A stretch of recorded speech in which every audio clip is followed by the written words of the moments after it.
강혜신의 오늘의 미국.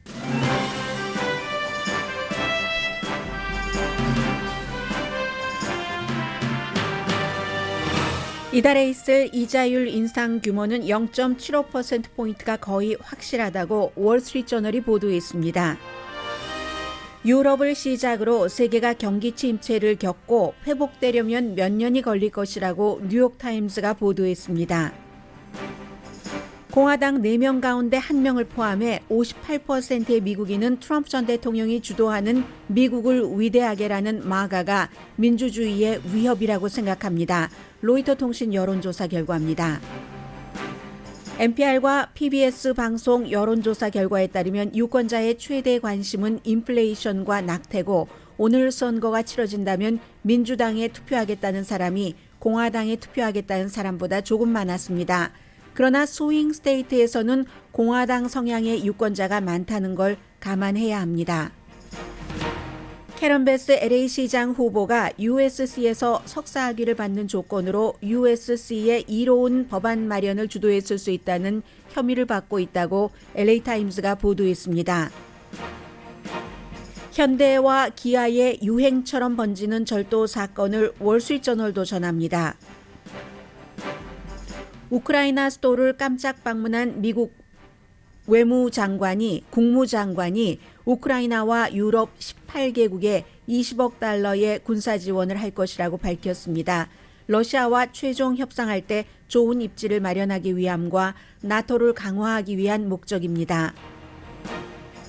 96세의 엘리자베스 여왕의 건강이 우려할 정도여서 영국과 세계가 지켜봅니다. 지금 런던 비가 내리고 있고, 영국 여왕이 머물고 있는 버킹엄 궁 앞에는 사람들이 우산을 쓰고 밖에서 뭔가 주치의의 말을 기다리고 있습니다.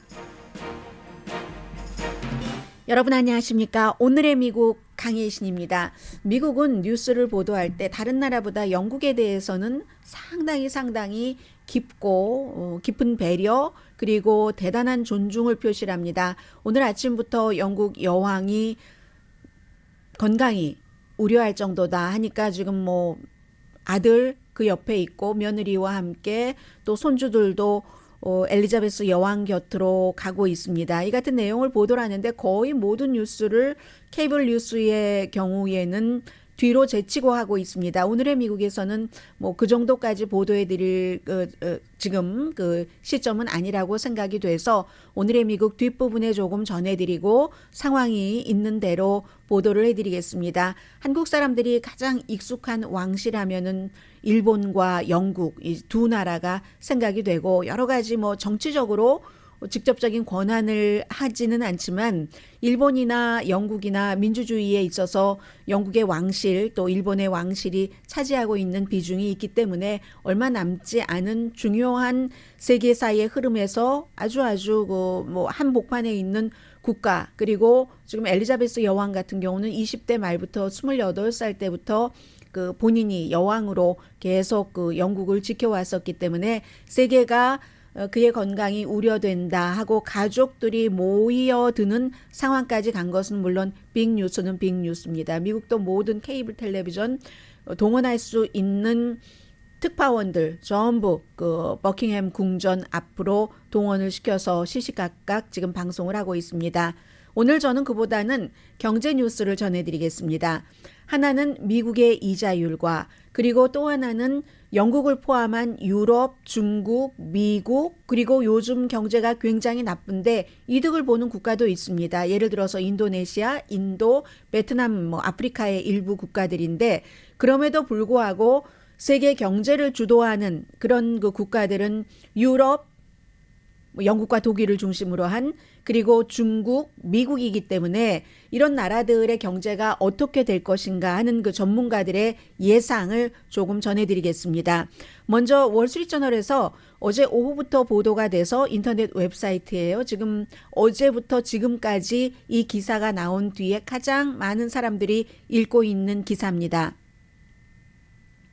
9월 20일, 9월 21일, 지금이 9월 8일입니다. 공개시장위원회 연방준비제도 회의가 열리는데 여기서 이번에는 이자율 인상이 0.75%포인트가 될 것이다.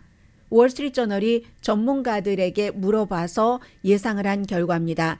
뭐 확률로 구태여 물어보신다면은 금리 선물 시장의 그 퓨처요. 그 시장의 퓨처 마켓의 투자자들은 0.75% 인상할 것이다라고 보는 사람이 75%였습니다. 그리고 이제 이러한 것들은 오늘 월스트리트저널은 제롬 파웰 연준 의장이 있고 부의장이 있고 뭐 세인트루이스에서부터 뭐 뉴욕이라든가 그런 각 지부의 또 관리자들이 있잖아요. 그런 사람들이 최근에 뭐 며칠 사이에 한 얘기 공개 장소에서 그런 것들을 쭉 종합해서 0.75%포인트 올릴 것으로 예상을 하고 있습니다. 그러니까 올해의 그 목표를 한 4% 정도로 잡는다는 것이고, 그러면 아직도 지금 한 2.5%니까 1.5%가 남았고, 이자율을 올릴 수 있는 타임은 3번입니다. 이달 말 그리고 이제 올해 가기 전에 2번이 남아 있습니다. 8월 26일이었습니다. 와이어밍주 잭슨홀에서 제롬 파웰 의장이 실업률이 좀 높아진다 하더라도 경제가 조금 슬로우하게 흘러간다 하더라도 이자율을 올려서 인플레이션을 잡겠다 하는 것을 분명히 밝혔습니다. 그리고 이제 리서치 회사 SGH라는 회사의 그 매크로 어드바이저 팀 두이 씨의 말을 오늘 월스트리트저널이 많이 인용을 했는데, 제롬 파웰 의장이 최근에 한 얘기를 보면은 결국은 연방준비제도가 인플레이션을 잡기 위해서 싸우는데 뭔가 하는 일을 부족하게 했다 하는 인상을 남기고 싶어 하지 않는다라고 해석을 했습니다. 부의장을 좀 보겠습니다. 라엘 브레이나드 부의장도 최근에 뉴욕에서 열린 은행 컨퍼런스에서 인플레이션이 낮아질 때까지 이자율을 계속 올릴 것이다. 이 위험이 있다고 얘기를 했습니다. 양극 사이에서 너무 많이 이자율을 올릴 때의 위험과 경제가 조금 둔화되겠죠. 그런데 또 이 정도면 됐어 하고 빨리 내리기 시작할 때 이 위험 사이에서 두 가지 위험 사이에서 균형을 맞춰야지 된다고 얘기를 했고요.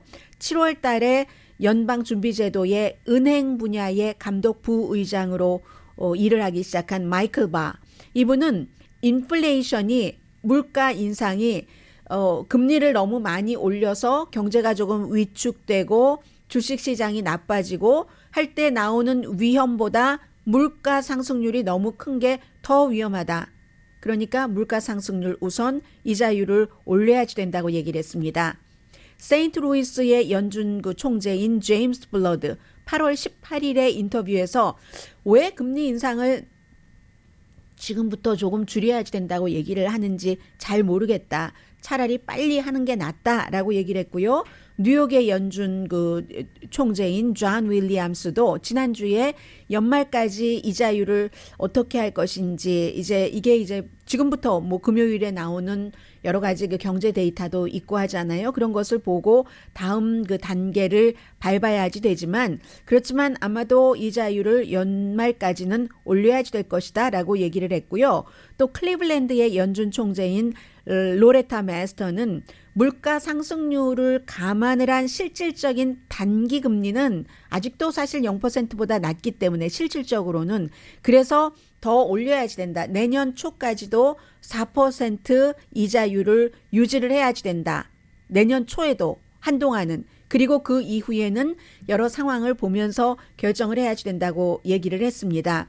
어제 이제 그 연준의 부의장이 브레이나드 부의장이 7월 달에 인플레이션이 뭐 아주 낮아진 것은 아니지만 그래도 조금 괜찮아졌잖아요. 그런데도 연방준비제도가 마지막으로 목표를 하고 있는 2%, 지금 뭐 8% 넘으니까요. 그 목표에 대한 확신을 계속 갖고 있고, 그러려면은 낮은 이자율을 높이는 것이 맞다라고 얘기를 했고요. 오늘입니다. 제롬 파웰 의장이 그 카토 연구소에서 열리는 뭐 그 토론 같은 데서 연설을 할 예정이니까 뭔가 또 얘기가 나오겠죠. 그래서 이제 1980년대 이후에 가장 이제 빨리, 그것도 80년대 초 이후에 가장 빨리 금리를 인상하는 최근 몇 개월이 됐는데 3월 달에 거의 0%에서 지금 2.25 내지 2.5%까지는 끌어올렸습니다. 그러면 현재 수준보다 1.5% 남았는데 올해 4%를 대체적인 목표라고 한다면 그러면 이번에 0.75%를 올리고 그 다음에 그럼 나머지 0.75%가 남았잖아요. 그럼 한 번은 뭐 0.5%, 0.25% 한다던가 뭔가가 있겠죠. 그건 그때 보더라도 일단은 0.75%를 올리고 본다는 얘기입니다. 왜냐하면 특히 7월 26일, 27일 이제 연준이 발표한 것이 이 금리 인상 속도를 낮출 수도 있다. 왜냐하면 이제 인플레이션 이런 수치를 보면서 그렇게 얘기를 하니까 굉장히 주식시장이 올라갔잖아요. 랠리를 했습니다. 그게 불편했다고 얘기들을 하고 있습니다. UBS의 그 수석 이코노미스트 조나단 핑클씨가 월스트리트저널과 인터뷰를 했는데 그래서 연준이 이제 몇 퍼센트를 올린다. 어차피 목표는 올해 말까지 4%라고 하더라도 빨리 더 많이 그 올리는 것을 보여주는 것, 의지를 보여주고 싶어 한다는 얘기입니다. 그래서 모기지 이자율 지난주에 이제 5.94%까지 올랐고요. 그 30년 그 고정입니다. 그리고 아무튼 그리하여 뭐 여러 가지 다른 얘기도 있는데 결론은 여러분들 혹시 뭐 한 열흘 정도 앞서 내다 보이시는데 도움이 되신다면은 0.75%포인트 9월 21일에 이자율이 인상될 것이다. 특별한 일이 없으면 그렇게 월스트리트저널은 보도를 했습니다.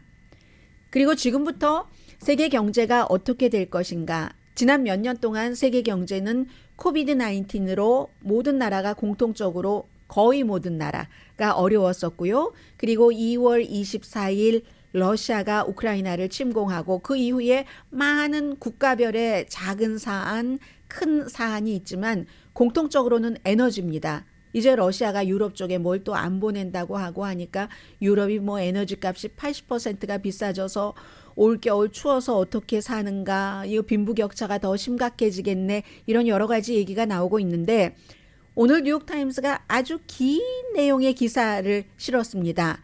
지금 경제가 어떻게 될 것인가 충격파라고 표현을 하고 있고요. 특히 우크라이나 그 침공 이후에 에너지 값에 대해서 그래서 유럽에는 심각한 위험인데 뭐 그밖에 미국이나 중국 이런 나라들도 언급을 했습니다.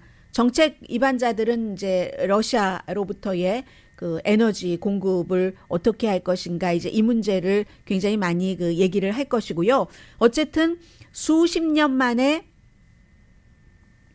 전쟁의 여파가 가장 어려운 경제, 금융 위기가 될 수도 있다. 이미 그렇게 보고 있다는 전문가들이 많습니다. 유럽 경우는 올해 분명히 경기 침체가 오고 있다고 하고요. 실제적으로 미국도 이미 경기 침체다라고 생각하고 계시는 분들도 계시는데 여기서 말하는 경기 침체라는 것은 우리가 세계 공통적으로 야, 이렇게 힘든가 하는 뭐 아마 그런 정도를 얘기하는 것처럼 보입니다. 세계적으로 성장이 뭐 그냥 슬로우한 것은 분명하지만 실질적으로 유럽 같은 경우는 빈부격차도 더 심해지고 생활 수준이 떨어지고 추운데 이 에너지 값이 비싸서 난방을 못하면 그건 그런 거잖아요. 그래서 독일이 유럽에서 가장 큰 그 경제 대국인데 수십 년 동안 러시아의 에너지를 의존을 했었잖아요. 우리가 이렇게 경제 활동을 서로 함께하면 러시아의 그 블라디미르 푸틴도 민주적으로 바뀌겠지 하고는 나중에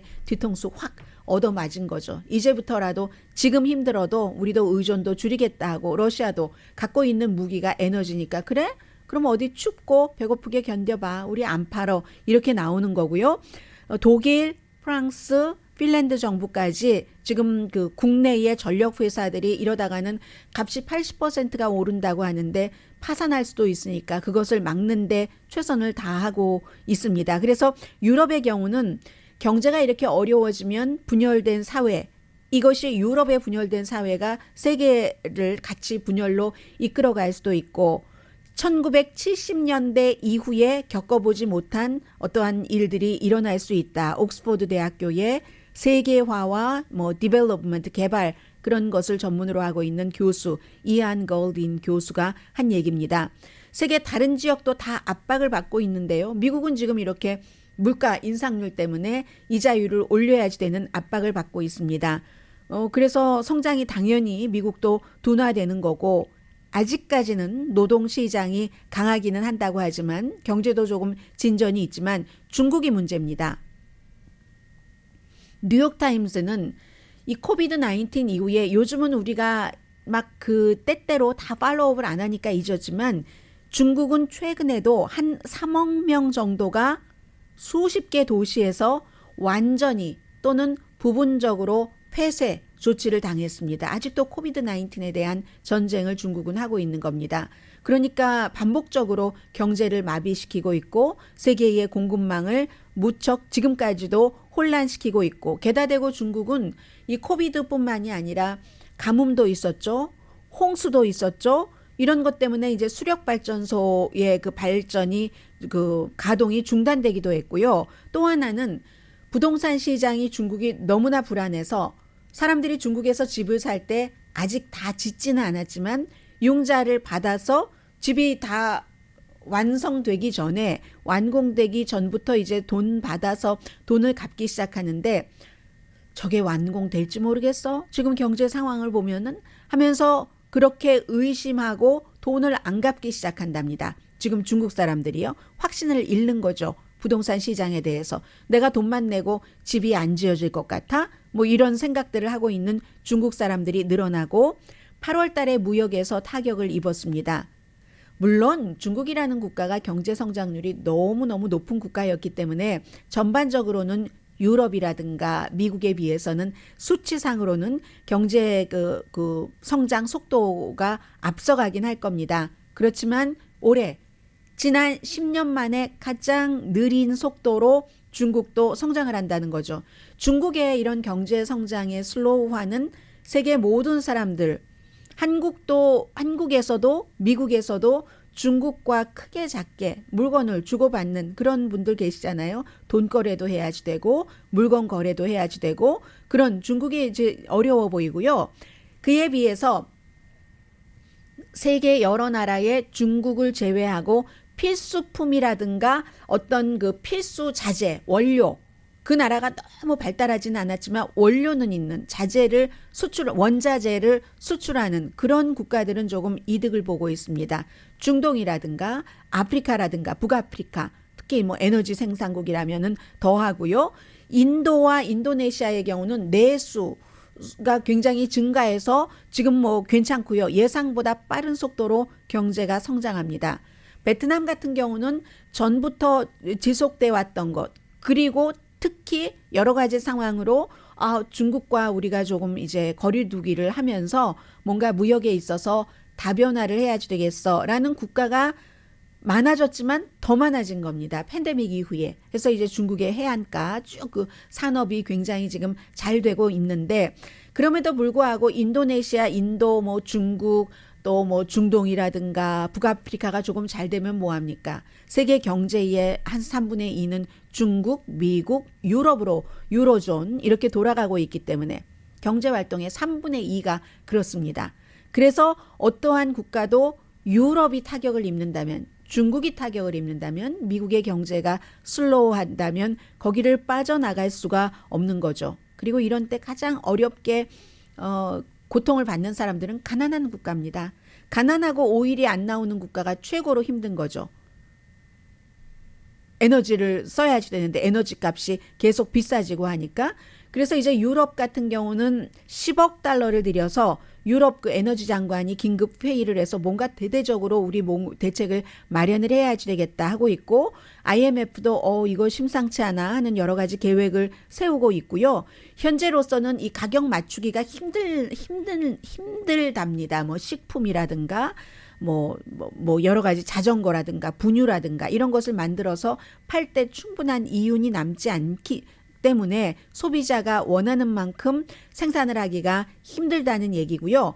그리고 전에는 예를 들어 물건값이 오른다, 사람들이 지출을 안 한다 할 때는 미리 지금은 괜찮은데 미래에 대비해서 세이브하는 차원에서 조금 자제한다고 할까?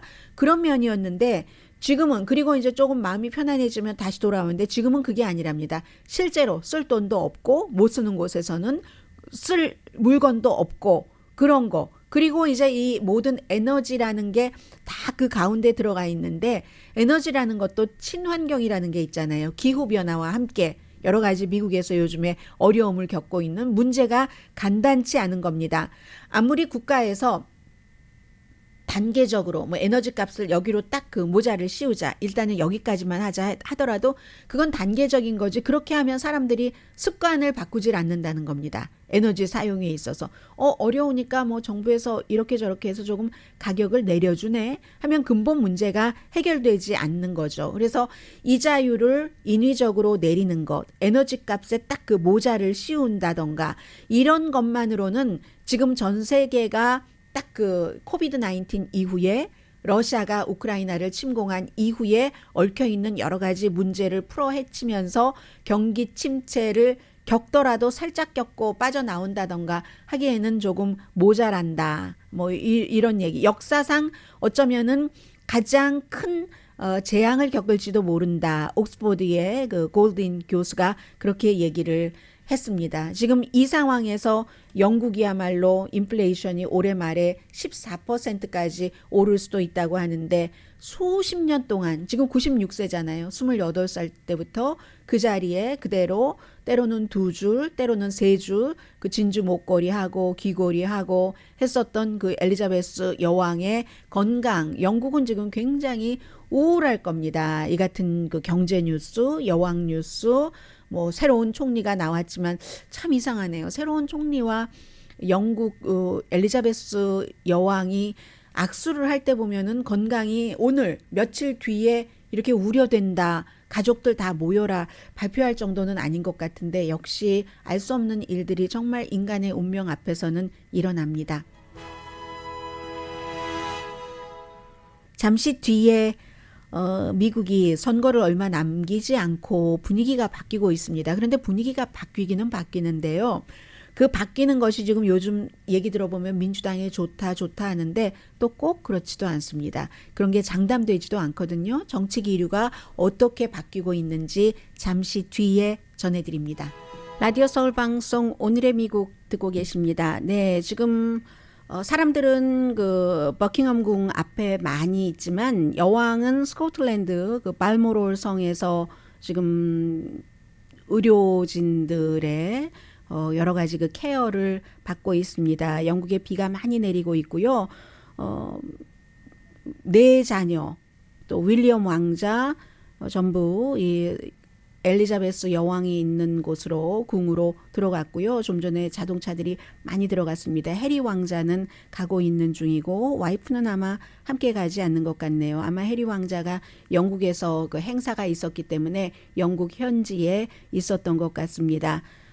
해서 영국 신임 총리 리즈 트러스 총리가 기도한다. 또 영국의 뭐 성공회 대주교도 기도한다. 온 국민이 기도한다. 왜 엘리자베스 여왕이라는 사람을 태어날 때부터 지금까지 그 본인 영국의 여왕으로 알고 이제 가장 여왕이 뭐 한 사람밖에 없었던 그런 분들이 대부분 아니겠어요? 이 여왕이 96세이기 때문에 그런 그 모든 사람들 지금 영국의 정치인들도 전부 그 여왕의 건강에 초점을 맞추고 여러 가지 일정 같은 것을 지금 잡고 있는 것 같습니다.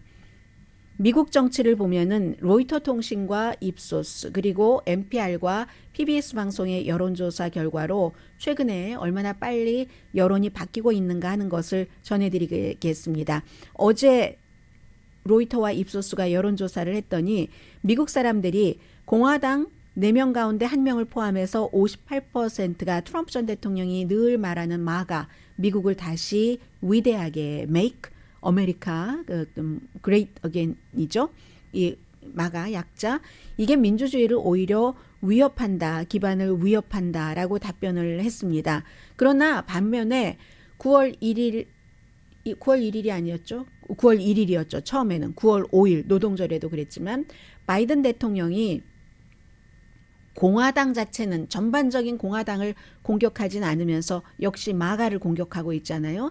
그렇게 공격하는 것도 비슷한 수치가 그것도 역시 뭐 분열적인 것이다라고 답변을 하는 사람들이 오히려 1%더 많았네요. 59%였습니다. 그런데 이것과 트럼프 전 대통령의 마가에 대한 반응은 조금 다릅니다. 이 마가에 대해서 미국을 더욱 위대하게 하면서 부정선거였어. 이런 것은 많은 사람들이 실제로 알고 있지만 바이든 대통령이 9월 1일이나 9월 5일에 대부분의 공화당은 그렇지 않지만 마가, 극단적인 그쪽 그룹 사람들은 미국의 민주주의에 위협이 된다 하고 얘기하는 것을 직접 보지도 않고 조금 헤드라인 정도 알까 들을까 이 정도의 그 상식선에서 그것도 역시 분열이다라고 답변하는 사람들이 많은 겁니다. 응답자의 반 정도는 아예 그 연설을 전혀 보거나 전혀 듣지 않았다. 그런 상태에서 말한다는 겁니다.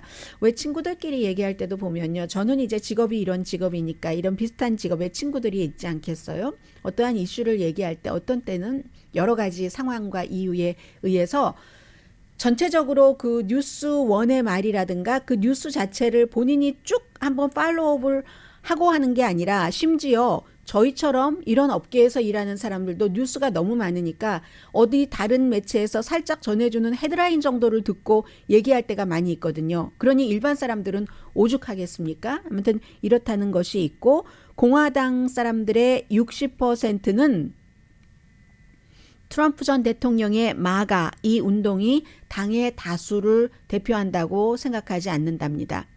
그러면 왜 그렇게 열기가 있는가? 원래 극렬한 지지자들일수록 극렬한 어떤 그런 열기 같은 것들 뭐 여러분들 생각하시는 그대로 있기 때문에 그렇습니다. 그리고 최근에 뭐 여러 가지 그 바이든 대통령이나 민주당의 좋은 점이 있지만 여전히 로이터와 입소스 공동 여론조사 결과 바이든 대통령의 지지율은 낮습니다. 39% 대통령직 수행 지지한다고 답을 했고 이건 트럼프 전 대통령이 이때쯤 그 지지율과 비교할 때 높지 않은 겁니다. 결코.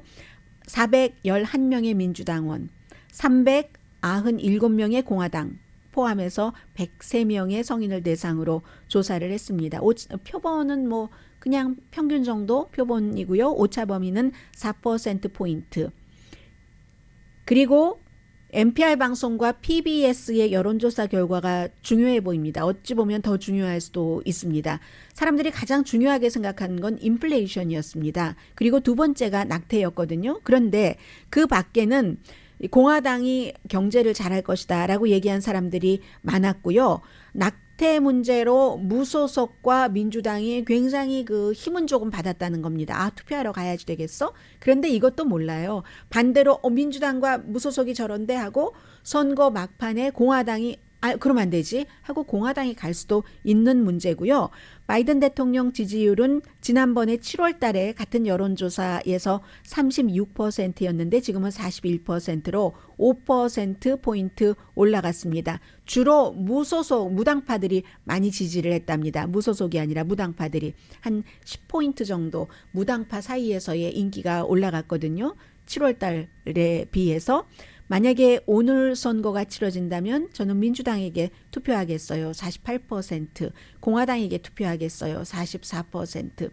이게 4%포인트 차이지만 그 전에 조사에서는 공화당에게 투표하겠다고 하는 사람이 더 많아서 10%까지는 아니지만 적어도 7, 8%는 그 민주당이 따라잡은 겁니다. 지난번 이런 여론조사를 했을 때보다. 그러나 더 중요한 것은 스윙 스테이트가 그 공화당 우파 지역에 많이 있거든요.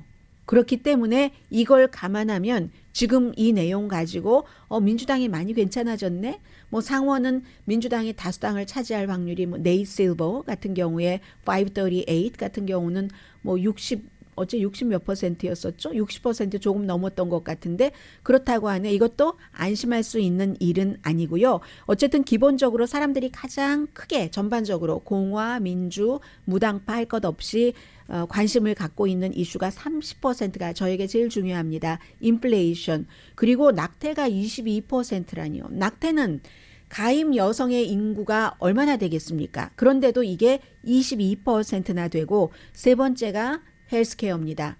2018년도 중간선거 때 굉장히 중요했었죠. 13%. 당에 따라서는 공화당은 인플레이션이 중요합니다. 40%. 무당파 37%, 민주당은 13%예요. 인플레이션이 제일 중요하다는 사람은. 대신에 민주당은 35%가 낙태 이슈가 제일 중요합니다. 공화당은 10%밖에 안 됩니다. 무당파는 22%, 그리고는 그 다음부터는 조금 비슷해요. 헬스케어라든가 그밖에 이민이라든가 총기 문제. 보면은 순서적으로는 이렇습니다. 제일 저에게 중요합니다. 인플레이션. 두 번째가 낙태, 세 번째가 헬스케어, 네 번째가 의사당 폭동 사건입니다. 네 번째가. 다섯 번째 이민, 여섯 번째 총기, 일곱 번째가 범죄. 이렇습니다. 누가 경제를 더 잘 다룰 것으로 생각하느냐. 민주당보다 공화당이 더 많습니다. 39%대 26%. 여기는 근데 공화당이 경제를 더 잘할 것 같아라고 생각하는 사람이 무당파에서 많이 나왔어요. 무당파가 공화당이 잘할 것이다가 40%, 민주당이 잘할 것이다가 17%입니다. 그런 것 8월 29일부터 9월 1일까지 성인 1236명을 대상으로 조사를 했고 플러스 마이너스 4.1%포인트 차이입니다. 자, 그래서 이제 이런 모든 것들이 결국은 또 이 트럼프 전 대통령 갖고 있었던 그 비밀 자료 이런 것들 수사하고 하는 것과도 다 연관이 되잖아요. 아마 연방 법무부는 연방 판사가 그것을 검토를 할 때 그 압수해온 서류를 검토를 할 때 제3의 감독관이 그 스페셜 마스터가 있어야지 된다라고 판결한 것에 대해서 항소를 할지 하지 않을지 아마 오늘까지 결정을 해야지 됩니다. 그리고 그것을 국가정보국은 계속 리뷰하도록 판사가 판결을 했잖아요. 그 국가정보국들이 보고 나서는 고개를 절레절레 내두른다. 이건 영국신문 가디언의 표현입니다. 그 데미지에 대해서. 그 비밀 서류에. 그런데 이제 기본적으로 어제였었죠? 워싱턴 포스트가 새로 보도했던 게 다른 나라의 핵 능력에 관한 것. 그게 이제 SAP 약자로 그렇습니다. Special Access Programs 이렇게 돼서 그리고 이제 다른 나라의 핵 능력은 그게 아니고 SAP는 특별하게 더 중요해서 정말로 특별한 사람만 접속할 수 있는 거. 그리고 세 번째가 HCS 이게 제일 중요하다고도 보는데요. 그 Human Control System이라고 해서 Human Jail System 한국말로 구태여하자면요. 적국으로 가서 그냥 컴퓨터로 누구에게 들은 얘기로 통화로 이렇게 하는 게 아니라 적국에 가서 직접 에이전트들이 말하자면 스파이가 모은 인간 정보 가장 확실할 수 있죠.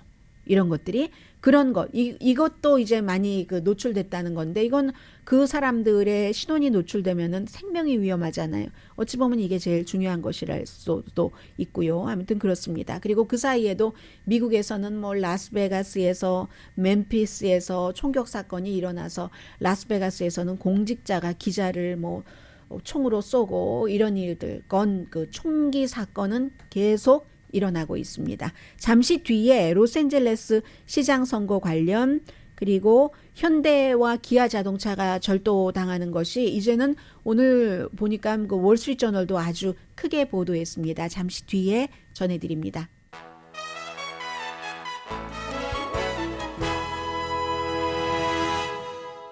라디오 서울 방송 오늘의 미국 듣고 계십니다. 로스앤젤레스가 워낙에 미국에서 제2의 도시고 중요하기 때문에 시장도 중요하고요. 지금 리카루소 후보를 앞서가고 있는 캐런 베스 연방 하원 의원이 USC에서 이제 석사 학위를 받는데 이를테면 장학금이죠. 전액 장학금으로 거의 10만 달러, 9만 5천 달러 학비를 기프트로 받았다. 그런데 이게 과연 연방 부패 사건인가?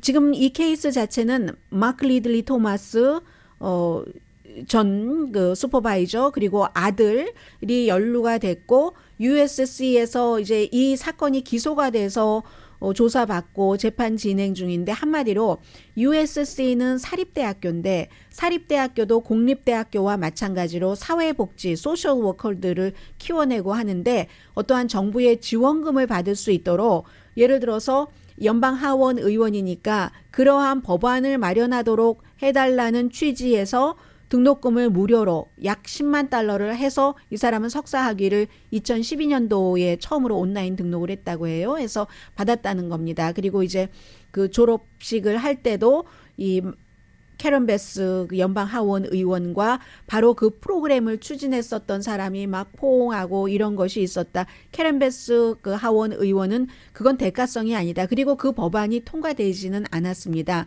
그런데 마크 리들리 토마스 케이스에서 이게 수사가 돼서 이게 만약에 이 사람은 이제 아들도 역시 정치인이지만 세바스찬 정치인이지만 아들이 대신 이제 그 USC 그 등록금을 전혀 내지 않고 뭔가 USC를 봐줬다는 거잖아요. 그런데 USC가 그 프로그램을 하면서 사회복지 그 프로그램 소셜워커 키워내고 하는 프로그램인데 한국 분들도 그때 많이 공부를 했습니다.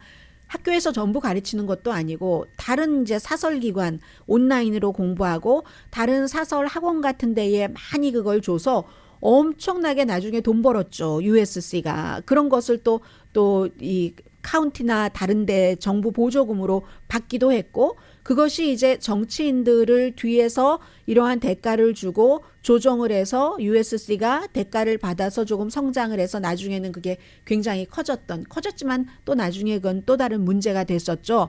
그 문제에 걸려 있느냐 걸려 있지 않느냐 하는 겁니다. 지금으로서는 검찰이 캐런 베스 연방 하원 의원도 우리의 수사 대상은 아니라고 마크 리들리 토마스 처럼 그 대상은 아니라고 얘기를 하고 있고 본인도 이건 대가성이 없었다. 나는 원래 정치 초기부터 여성과 그 어린이 이런 것에 관심이 많았었고 실제로 무슨 간호보조 이런 것을 했었잖아요. 이분이 그렇게 시작을 했었는데 그랬고 그리고 관심이 있었기 때문에 더 일을 잘하기 위해서 공부를 했을 뿐이다. 이거는 순수한 기프트다. 이런 식으로 얘기를 하지만 리카루소 후보야 그렇게 얘기를 하겠습니까? 열심히 지금 여기에 대해서 캠페인 광고를 하고 있고 리카루소 후보는 USC의 이사였어요. 이사였다가 올해 이제 이사직을 그만뒀고 해서 이 문제가 지금 그 마크 리들리 토마스의 재판에 관련돼서 이 사람이 과연 이게 뇌물이었느냐 뭐였느냐에 따라서 캐런 베스도 어떤 영향을 받을지는 모르지만 하필 거의 이제 선거 즈음에 나온 얘기이기 때문에 이게 어떠한 선거에서는 영향을 미칠 수도 있을 가능성이 있다 하는 것이고요. 이럴 때 이제 미국 매체의 그 보도 태도를 보면 로스앤젤레스 타임스는 캐런 베스를 지지합니다. 지지하면서도 이런 문제가 있으면 그걸 전혀 보도하지 않는다던가 뭐 왜곡한다던가 이러진 않죠. 오히려 어떤 때는 더 다른 매체보다 상대방이 본인들이 지지하지 않는 후보 측에서 공격하는 것보다 더 이상 공격할 것이 없을 정도로 샅샅이 보도를 하기도 합니다. 그래서 제가 여러분들께 지금 전해드린 것은 그저 우리 보통 사람들이 알아야지 될 만한 정도다 하는 것만 전해드렸고 굉장히 치밀하게 무슨 검사가 읽어봐야지 될 것과 같은 판사가 읽어봐야지 될 것과 같은 그런 정도로 보도를 했고 이것이 선거에 영향을 미칠지 미치지 않을지 전혀 미치지 않지는 않겠죠. 그러나 결정적으로 영향을 미칠까 미치지 않을까 이건 이제 조금 두고 봐야지 될 것 같습니다. 현대와 기아 자동차가 미국에서 틱톡이라든가 유튜브를 통해서 어떻게 훔치나 하는 것들이 10대 사이에서 많이 뭐 기아 뭐였었죠. 뭐 무슨 이름도 있어요. 퍼지면서 도난이 늘어난다 하는 것은 아마 미국 매체보다는 한인 언론에서 먼저 보도를 했었을 겁니다. 그리고는 지역에 따라서 조금씩 지역에서 보도를 하더니 오늘은 월스트리트저널이 뭐 인터넷 웹사이트에 어제 저녁에 제가 밤에 잠자기 전에는 없었는데 오늘 아침에 보니까 맨 앞에 아주 중앙 부분에 나와 있던데요. 결론은 이게 일부에서는 항상 올라가면 내려감이 있으니까 많이 올라갔었던 곳에서는 지금 조금 주춤하기도 하지만 전국적으로 퍼져 있다는 겁니다. 예를 들어 덴버 아파트 건물 그 지하 그 주차장에서 2013년형 기아 스포티지를 찾을 수 없었을 때 도난당했었던 거죠. 어떻게 해서 찾았는데 찾고 나서 뭔가를 잘 장치를 했답니다. 그런데도 이번에는 다시 찾기는 찾았는데 28살의 간호사세요, 이분이. 그 안에서 뭐 마약이라든가 훔쳐간 사람의 짐이라든가 이런 게 나와서 도저히 정상적으로 내가 다시 운전하고 다니지 못할 그럴 정도가 됐다는 얘기고요. 2011년에서 2021년 사이 모델 그 일부 기아 모델과 2016년에서 2021년 사이 일부 현대 모델 가장 최근 것은 괜찮답니다. 시동을 걸지 못하게 하는 그 칩이 없기 때문에 도난을 쉽게 할 수 있고 시카고는 지난해 8월 달 58대 자동차가 도난당했는데 올해 8월 달에는 601대 기아와 현대차가 도난당했답니다. 시카고라는 도시에서요. 세인트루이스에서도 그런데 세인트루이스는 요즘은 조금 줄어들고 있다라고 얘기를 하고 있고요.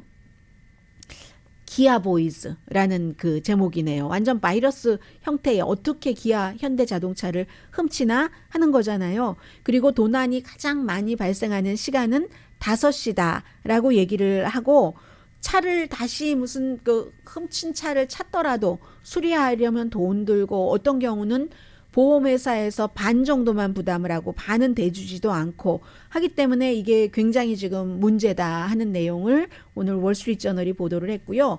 해당 차량을 타고 다니시는 분들은 신경을 쓰셔야지 되고 뭐 잠금 장치가 있다면서요. 현대와 기아에서는 돈 주고 사라고 하는 것 같던데 어쨌든 그런데 오늘 월스트리트저널에 보니까 한 2주일 전에는 돈 주고 사라고 했다고 하는데 지금 그 집단 소송이 들어가 있으니까 경찰국에 그런 것들을 이렇게 현대 기아 자동차에서 배포를 해놓고 있다 이런 얘기도 있습니다. 아무튼 조심하셔야지 될 것 같아요.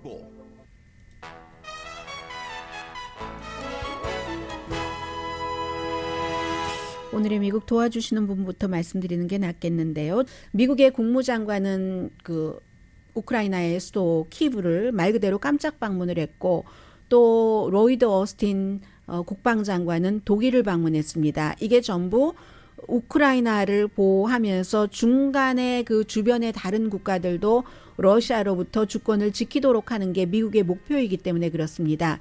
20억 달러를 추가로 군사 지원을 하는데 그 가운데서 10억 달러는 우크라이나 그리고 나머지 10억 달러는 다른 그 18개국인가요? 17개국인가요? 뭐 예를 들어 체코라던가 불가리아, 뭐 에스토니아, 조지아, 그리스, 라트비아, 뭐 폴란드, 몰도바 이런 데에 지원을 하거든요. 언젠가는 러시아와 협상을 할 시기가 온다고 보고 그때 더 강한 모습으로 있어야 러시아와 휴전이 됐던 정전이 됐던 협상을 하기가 쉽지 않겠어요? 그 같은 미국의 그림입니다. 강희신이었습니다.